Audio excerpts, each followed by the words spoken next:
Hello and welcome. I will be answering NECO 2018 Chemistry Objective Part Question 36.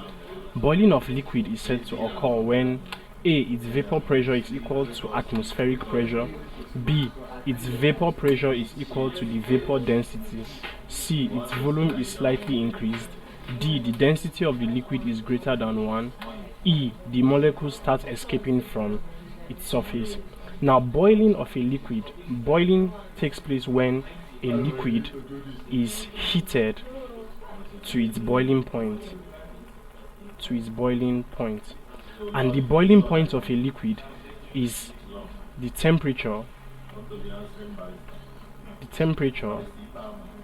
at which the vapor pressure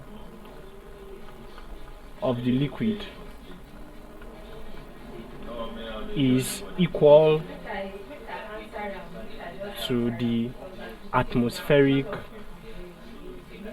pressure, or the pressure exerted by the surrounding atmosphere, that is the atmospheric pressure.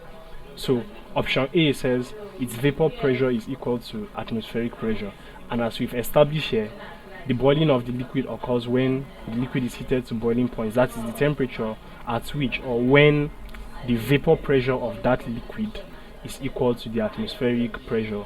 So option A, its vapor pressure is equal to atmospheric pressure, is the correct answer to the question. Thank you and God bless you. Please subscribe to this channel for more videos and for more past questions and answers.